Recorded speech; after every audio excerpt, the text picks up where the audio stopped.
আছে। আমাদের ভারতের উত্তরগমন করে আমি বিচ্ছিন্ন দেখতে চাই না। ঠিক আছে না? ইনশাআল্লাহ নায়ক হিসাবে দেখেছি আপনাদেরকে 2013-তে ব্লগারদের বিরুদ্ধে, আল্লাহর নবীর দুশমনদের বিরুদ্ধে রক্ত দিতে দেখেছি। 24-এর গণ আন্দোলনে রক্ত দিতে দেখেছি।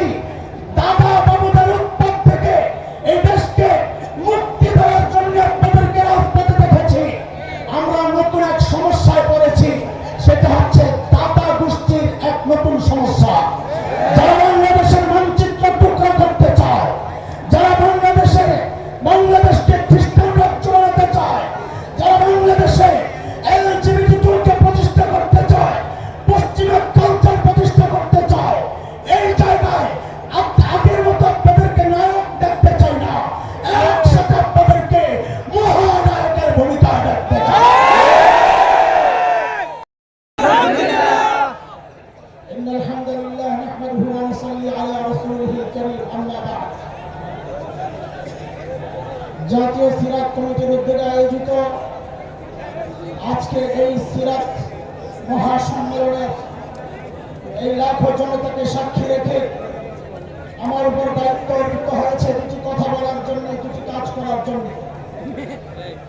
প্রথম কাজ হচ্ছে, বাংলাদেশ যখনই আক্রান্ত হয়েছে, এদেশের ইসলাম যখন আক্রান্ত হয়েছে, অতীতের ইতিহাস আমি বেশি দূর টানতে চাই না।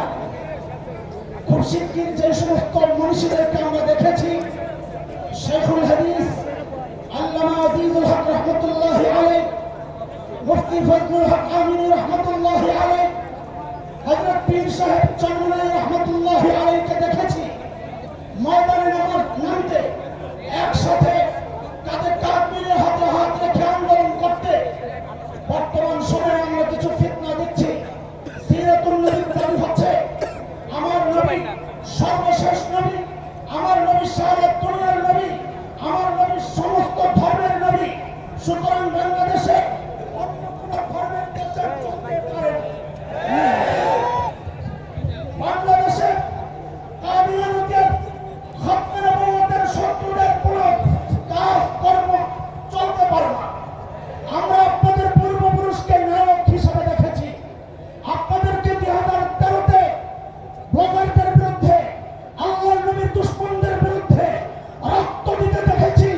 24-এর গণ আন্দোলনে রক্ত দিতে দেখেছি। দাদা বাবুদের উৎপাত থেকে এই দেশকে মুক্তি দেওয়ার জন্য আপনাদেরকে রাজপথে দেখেছি। আমরা নতুন এক সমস্যায় পড়েছি, সেটা হচ্ছে দাদা গোষ্ঠীর এক নতুন সমস্যা। যারা বাংলাদেশের মানচিত্র টুকরা করতে চায়, যারা বাংলাদেশকে খ্রিস্টান রাজ্য বানাতে চায়, যারা বাংলাদেশে এলজিবিটি2কে প্রতিষ্ঠা করতে চায়, পশ্চিমা কালচার প্রতিষ্ঠা করতে চায়, এই জায়গায় আগের মতো আপনাদেরকে নায়ক দেখতে চাই না, একসাথে আপনাদেরকে মহানায়কের ভূমিকা দেখতে চাই। আমি আপনাদের কাছে জিজ্ঞেস করি, আপনারা সংসদের আসন চান না আমাদের ভাইদের ঐক্য চান?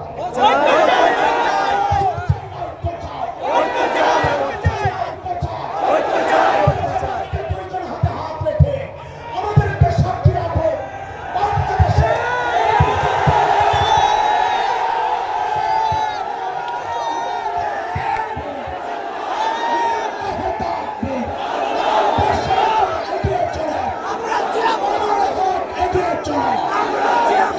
জিজ্ঞেস করতে চাই, পীর সাহেব হুজুর আল্লামা মামুনুল হক যদি সব তন্ত্র মন্ত্র বাদ দিয়ে বাংলাদেশের খেলাফত প্রতিষ্ঠার জন্য ডাক দেয়, কে রক্ত দিতে প্রস্তুত আছে? আমাদের ভারতের উত্তরগমন করে আমি বিচ্ছিন্ন দেখতে চাই না। ঠিক আছে না? ইনশাআল্লাহ